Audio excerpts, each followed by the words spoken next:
I know this is a very old album to be reviewing, but this is more just for myself. I've had kind of a stressful day and I find talking about music to be very therapeutic. So enjoy my little therapeutic rant about one of actually my favorite band, Nightwish. I am very familiar with Nightwish, too familiar. I love pretty much everything they've done. I would say that my favorite albums would be Once and Dark Passion Play. I love both Annette and I love Tarja. I think they both had amazing eras. I do think Dark Passion Play was Annette's better album. Musically, Once was Tarja's best album, but I think her best vocal performance is probably on Wishmaster. Anyway, that's enough nerding out about the history of Nightwish. Let's move on to the current Nightwish, led by Floor Jansen, the baddest bitch ever, from After Forever and Revamp, the voice of a generation. I think this woman is so underrated, it's disgusting. Now that she is in Nightwish, I'm glad that she's finally getting the attention that she deserves. She's worked very hard throughout her career with such grace and talent and poise that I'm really delighted that she is now pretty much in the biggest band in the world, genre-wise, that suits her. So I think she's where she wants to be, and I'm really, really happy for her. Now, the album. Of course, I was really excited about this album because it was my favorite band ever, combined with one of my favorite singers ever. Largely speaking, I was not disappointed. I was blown away by the majority of this album, for sure. You know, I was really happy that they went back to some more heavier vibes after Imaginarum. Imaginarum had me a little bit concerned because it was definitely their less metal album, which is not necessarily a bad thing. I mean, the album is it's extremely strong, considered by many to be their best. But the album was a little bit lacking in metal for me.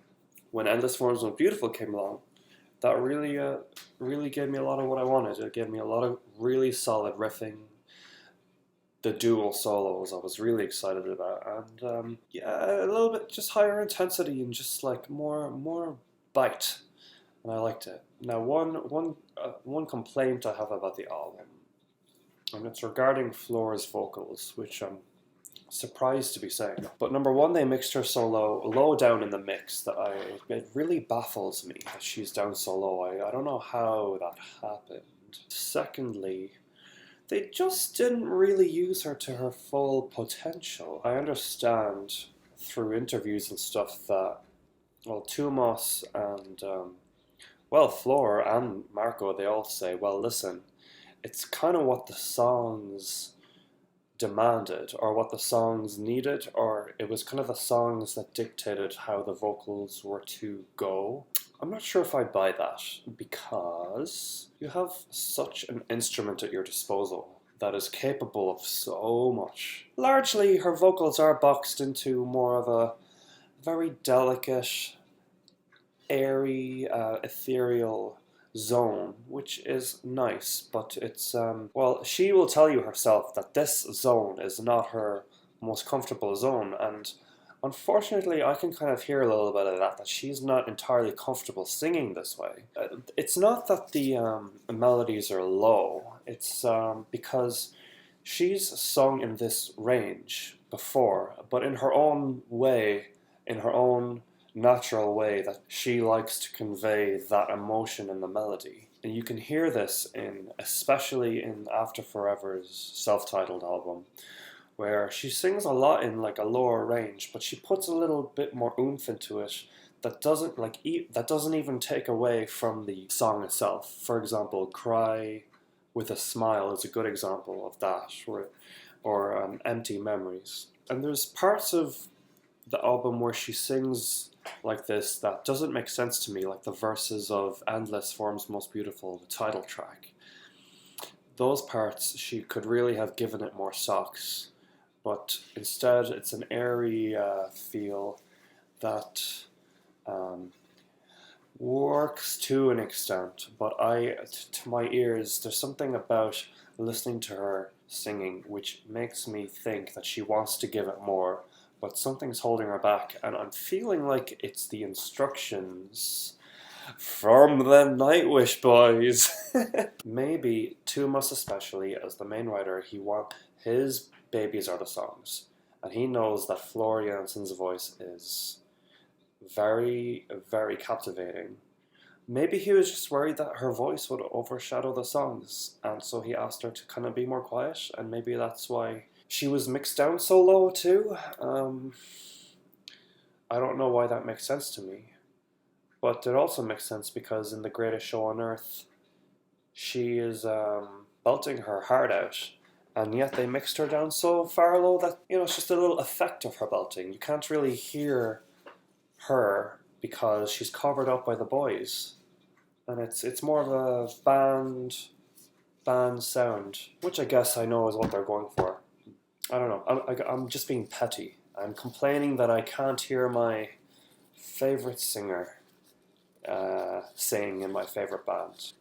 I'm going to admit that I am not, of course, a member of the band. I'm probably totally wrong about this, but I guess as a longtime fan of both Nightwish and Flora Jansen, it just baffles me that, especially when Tuma said that he wrote the songs with Flora in mind, that he wrote them down in this measly mid-range that is destined for someone like Annette, by the way. Well, maybe she suggested to sing them in such a quiet way, but I don't know about that. We'll see.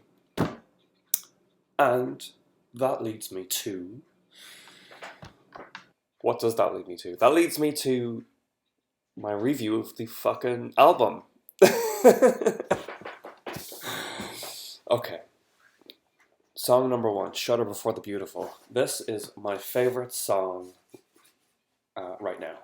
And it's been my favorite song since the album was released. It's so good. It's such a good song. Oh, it's so good. Here in this song, she really does sing a lot of in her way in this song. I can hear that, especially during the chorus. That's exactly what I was looking for when I first heard the song. I was listening to it and I was like, this is Nightwish with Flora Jansen, and it's unmistakable. This is an epic intro to an epic new era, and I was blown away. The chorus, the way the chorus moves, is very heartfelt. It's a melody from the earth, and Tuomas, as much as I suspect you were up to some mischief with these vocals, I gotta hand it to you. You are the writer of the century. The dual solos, of course, are epic. The soft part, middle towards the end of the song, is really awesome. That melody, you can't beat it. Floor really fits in every part of the song. I just love the deafens me with endless love, and then this boo, boo, boo, boo, boo, just for a second, and then back to the quiet. I just love that. That's great. I love moments like that in Nightwish songs. So I'm going to move on quickly to Weak Fantasy. I like Weak Fantasy. It's a really good song. Something trudging about this song. The way the song trudges along, I feel it's could have been a bit faster, maybe. But again, the chorus is very catchy, and Marco's part is very funky. Love that part, and I love how Nightwish have this tendency to include these kind of orchestral synth orchestral riffs here and there. Like in Bless the Child, there is a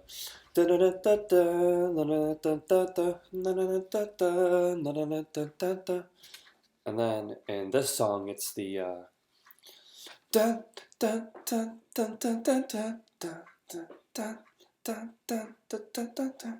anyway, I'm sorry, I'm gonna stop singing now, but you get my point. I was waiting for moments like that in this album, and I definitely got a few of them. That's a really good one, and I like the bridge too. Wake up, child. I have a story to tell. That was a cool part as well. Thor does a really high note at the end, and it's just percussion after that. So yes, this album has a lot of really well thought out dynamics. It's not boring at all at any point. Every song keeps you interested, keeps you moving, and that's something I'm happy about. Elan is the next song. I won't spend too long on this because everyone knows it so much, but I really like this song. At first, I was a bit surprised at how soft it was, but I think Flora's vocals are actually used quite well on this song, especially the verses. She has a nice quality to her voice, and the chorus is beautiful. She fits the song very well, actually, I have to say. I don't have any complaints about this song, really. It's one of my favorites. It's a really good, nice happy song, uplifting that I love it. I love it. Um, Moving on to Yours is an Empty Hope. Yours is an Empty Hope. This song is great. That riff is way too similar to Dark Twisted Wonders, though. Might be intentional, might not be, since the theme of the album is evolution. And what I gather from the lyrics of this song is that it's about fans, and fans, especially Taryaholics, and their constant nagging about getting Tarya back in the band and how Nightwish has changed and where is my old Nightwish and all this. That's definitely the vibe that I get from the lyrics. And Floor's verses are really cool. There's a really cool flow to the song. Everything fits very well.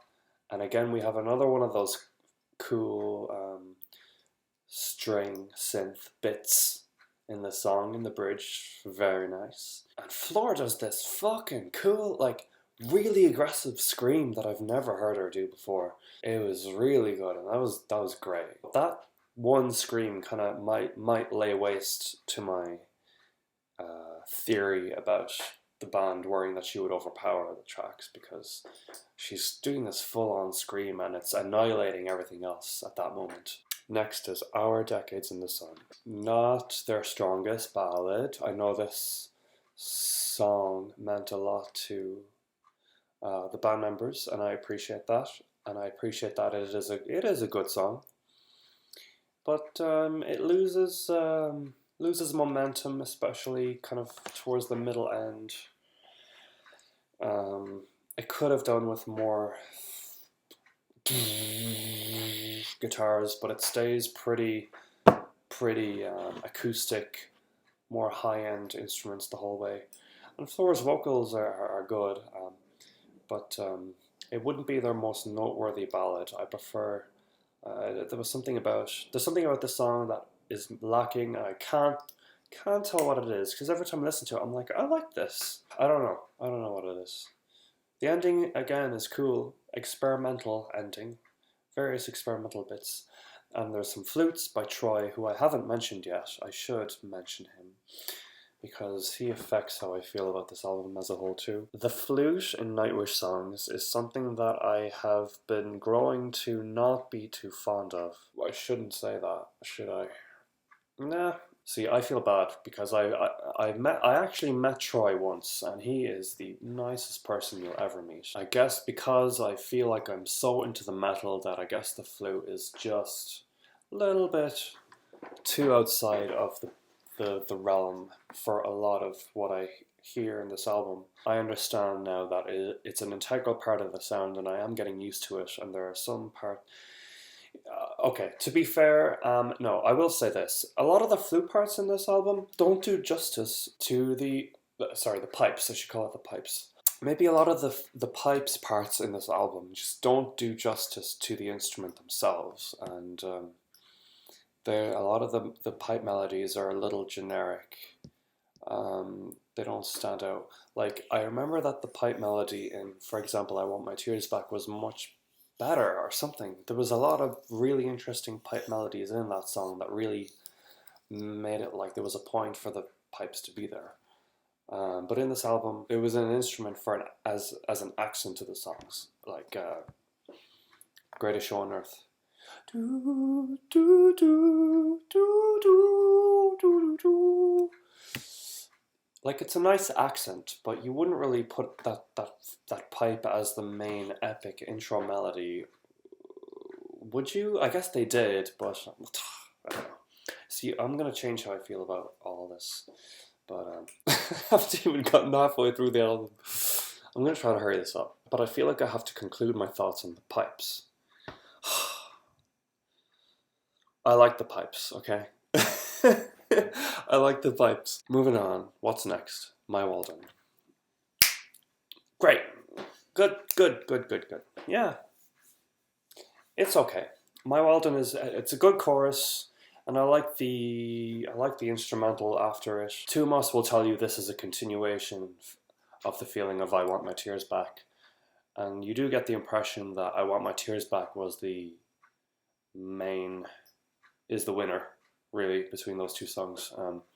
But My Walden, I do think, has a better chorus. It's okay. It's not my favourite song on the album. It's alright. Endless Forms Most Beautiful is next, and I think this song is really underrated. Especially that phenomenal breakdown towards the end. Man, that shit is some of the most epic music I have ever heard. And I don't know how more people aren't talking about this one section where it's just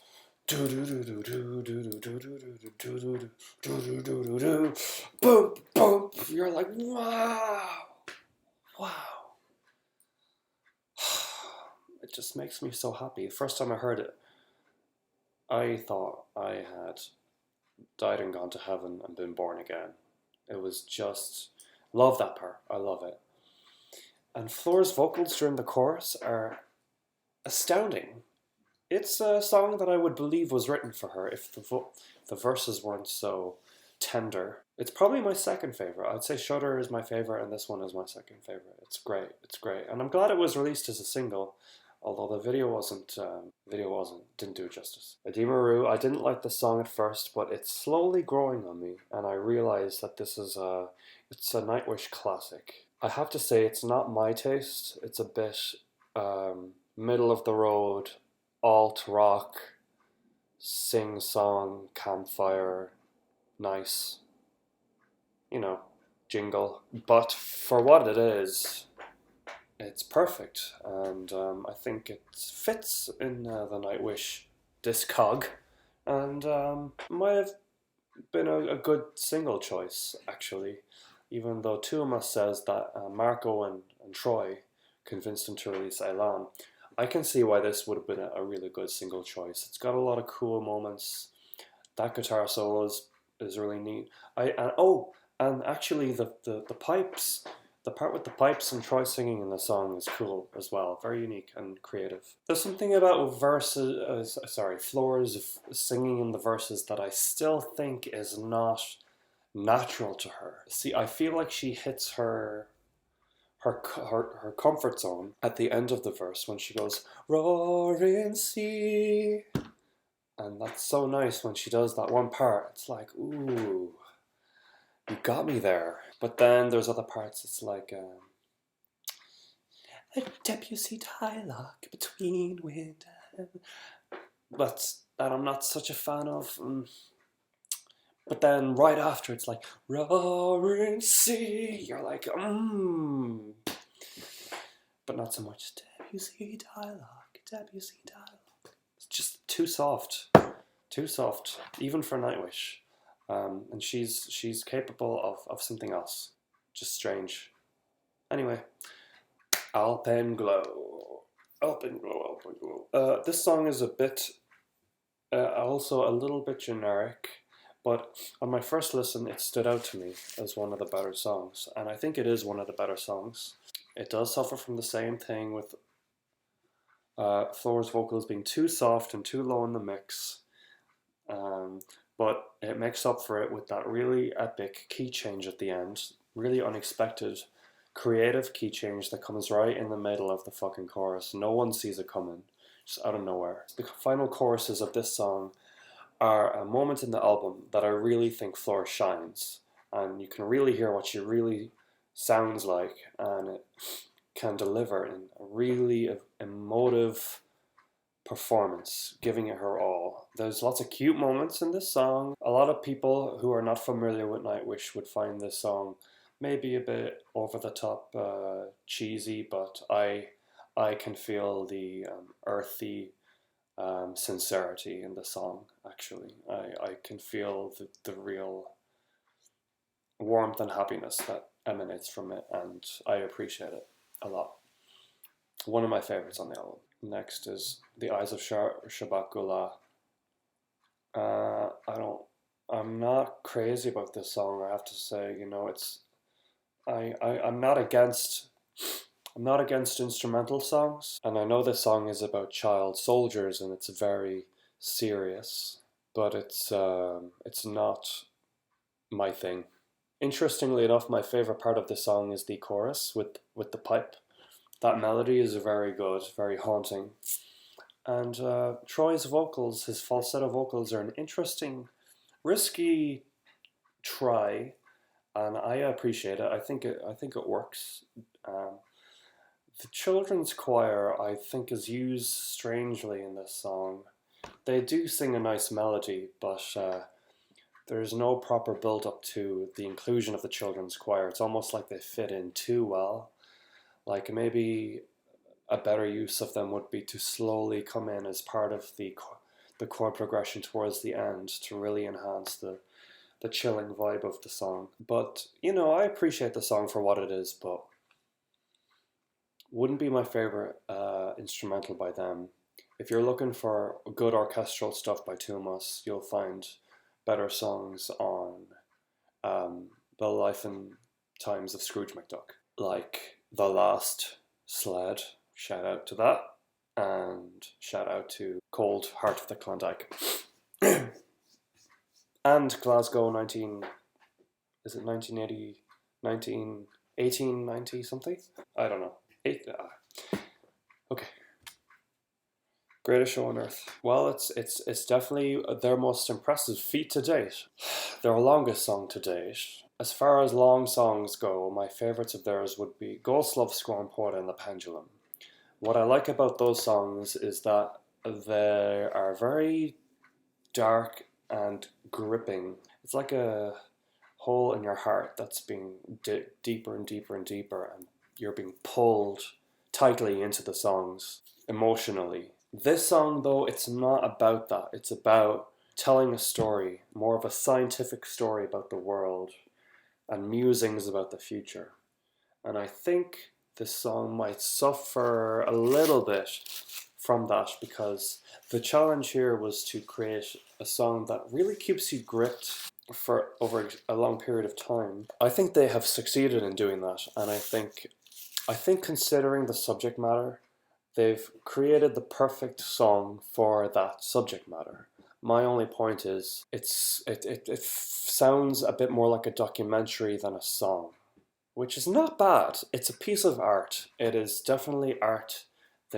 They got it down. It's executed in the most unreal way, and it's a piece of Nightwish history. I mean, it's arguably their most epic work to date.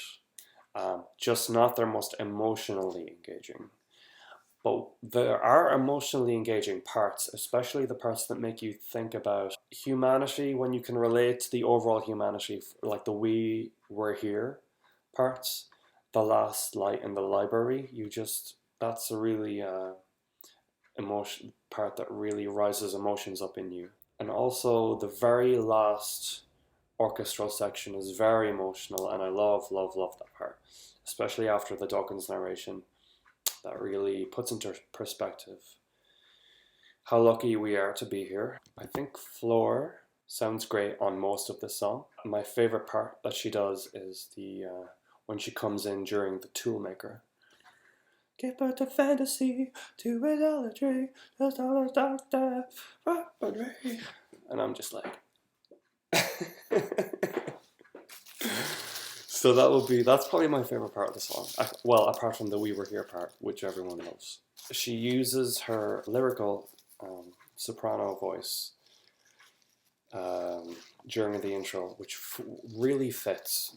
That was one part that I was very grateful for. I was like, okay, I'm a little bit sour about the fact that her soprano vocals weren't included as much in this album as I'd hoped, but you really included it at a really thoughtful and tasteful part that worked. So thank you, Nightwish, for that.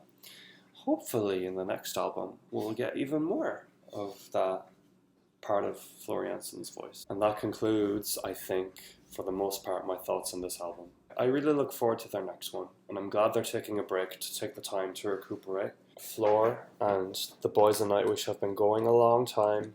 They've all been working really hard for a long time.